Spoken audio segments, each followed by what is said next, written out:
Un simple petit geste peut parfois avoir un effet incroyable sur la vie d'une personne. On ne le dira peut-être jamais assez, mais certaines interactions sociales n'ont absolument pas de prix, notamment lorsqu'il s'agit d'efforts altruistes vis-à-vis de personnes dans une situation financière ou un état de santé difficile. L'histoire que nous avons choisi de vous relater aujourd'hui s'est déroulée au Brésil. Elle parle d'un sans-abri dont la vie a complètement basculé après une simple rencontre inattendue. La rencontre qui change la vie d'un homme. Raimundo Arruda Sobrinho est un sans-abri de São Paulo qui passait son temps à exprimer sa passion pour l'écriture en écrivant des poèmes qui finiront par toucher beaucoup de cœurs dans sa ville et bien au-delà suite à une rencontre à laquelle il ne s'attendait pas du tout. En 2012, Chala Monteiro s'est arrêté devant ce sans-abri qui occupait le même endroit depuis 35 ans, et ce, au cœur même de São Paulo. Le pauvre homme vivait depuis toutes ces années sous le poids écrasant de la solitude et n'avait pour compagnon que sa feuille et son stylo puisque tous les gens du voisinage le voyaient comme quelqu'un de marginal, de sale et d'infréquentable. Le fait d'écrire lui permettait de se soustraire à leur jugement et à leur regard méprisant.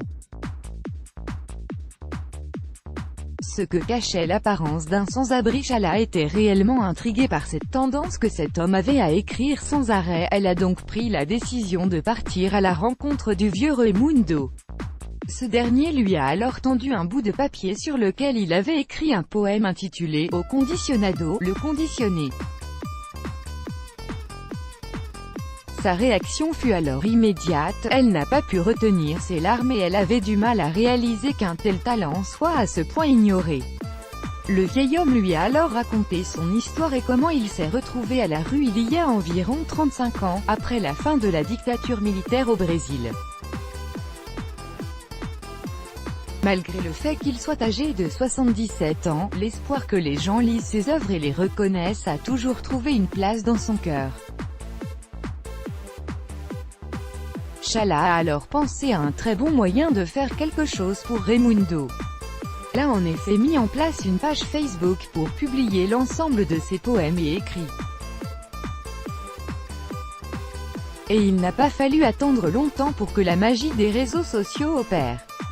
Les publications de la jeune femme ont été vues par des milliers et des milliers d'habitants de la ville et ces derniers se sont rendus compte à quel point le travail de cet homme a été injustement ignoré et méconnu pendant toutes ces années. Suite à cela, nombreux sont ceux à être allés à sa rencontre et à l'avoir soutenu financièrement afin qu'il ait une situation sociale préservant sa dignité.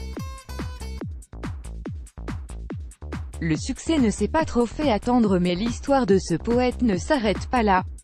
Au moment où sa page a atteint les 100 000 fans sur Facebook, elle en compte d'ailleurs 150 000 aujourd'hui, cette notoriété lui a rendu possible de retrouver son frère qu'il n'avait pas revu depuis quelques dizaines d'années. Ce dernier ne pensait plus jamais revoir Raimundo, il lui a aussi apporté toute l'aide possible et lui a aussi proposé de venir vivre chez lui. Aujourd'hui, cet homme, qui n'a pas du tout eu une existence facile, est sorti de la vie de misère qu'il menait une bonne fois pour toutes. Son travail a trouvé la récompense qu'il méritait. Une fresque lui a été d'ailleurs dédiée au centre de São Paulo. Cette histoire a beaucoup à apprendre à chacun de nous tant sur l'amour que sur l'altruisme. Mais s'il y a quelque chose à retenir par-dessus tout en lisant l'histoire de cet homme, c'est qu'il ne faut jamais se fier aux apparences et qu'on doit, au contraire, faire des efforts pour connaître les gens, les comprendre au lieu de les juger. La vie de Raimundo aura donc changé à jamais rien que par un simple geste de cette femme au grand cœur qui a pu voir en lui ce que personne d'autre n'a pris la peine de découvrir. L'ex-bloc ADSY